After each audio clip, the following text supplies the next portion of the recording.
going to end in a knockout.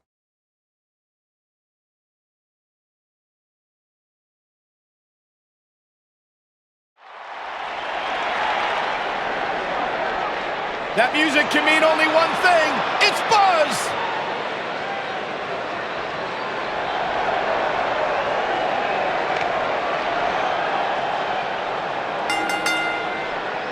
Making his way to the ring from New York, weighing in at 241 pounds, Buzzsaw.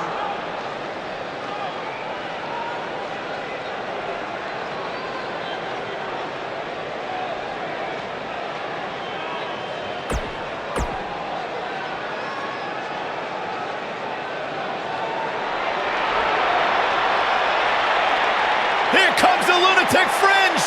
And his opponent from Cincinnati, Ohio, weighing in at 225 pounds, Dean Ambrose.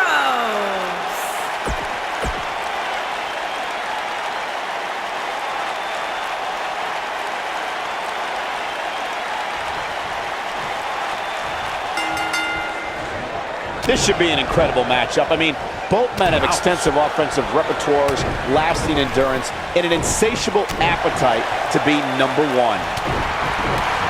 Clothesline!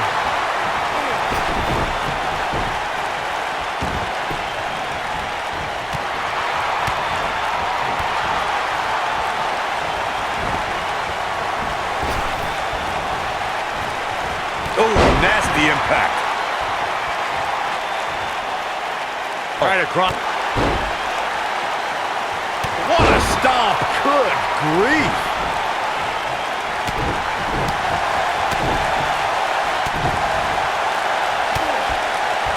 Glove to the back. Up into the electric chair. Power bomb.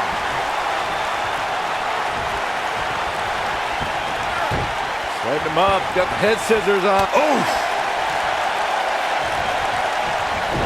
Boom, what impact! Ambrose starting to struggle now.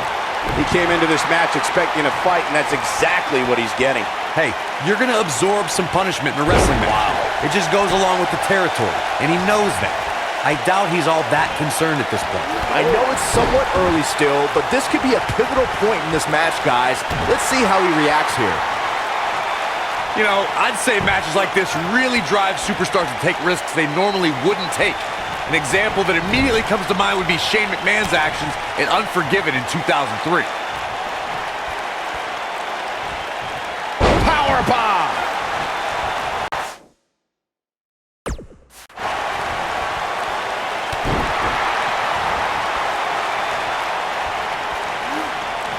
Uh-oh.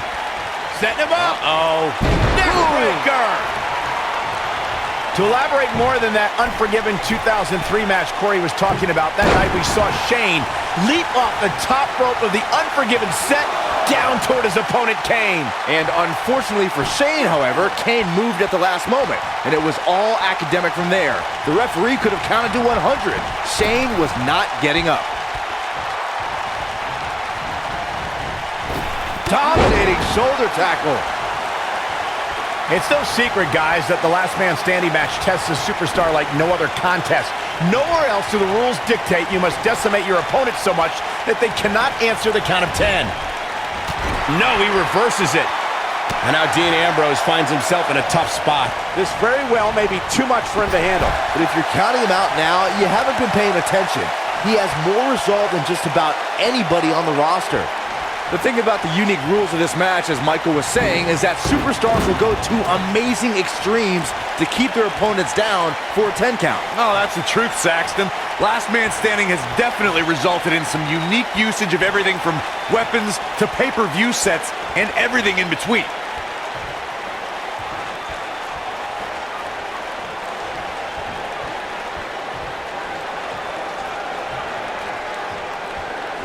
I'm no mathematician, guys, but by my calculations, a last man standing match is more than 3 times as brutal as a traditional match. After all, you only need to keep your opponent down for a 3 count in a traditional match.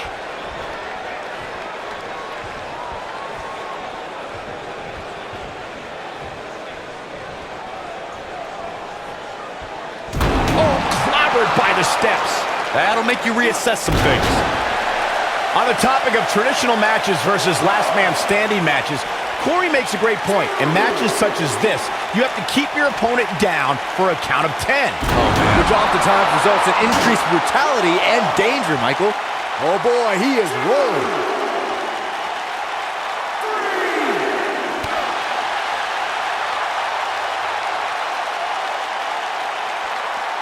Power bomb!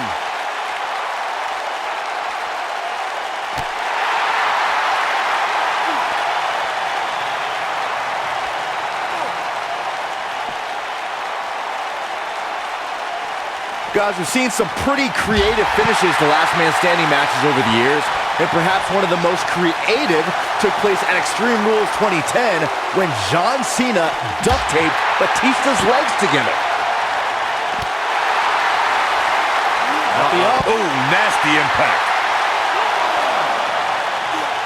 Dodges that one. Byron, regarding that Cena-Batista match you mentioned, not only did the Animal lose that night, but it was also likely one of the most embarrassing moments of his career. Of course it was, Cole.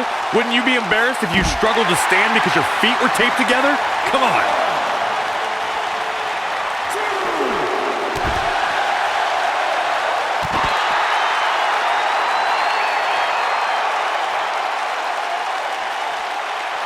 Powerbomb! Man, let the ref do his job.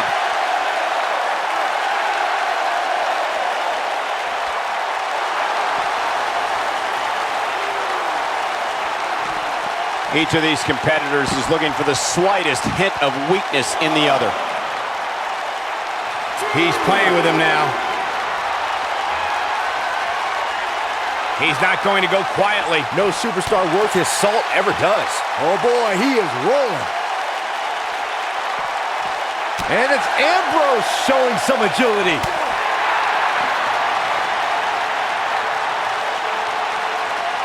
Suplex! No reason for that.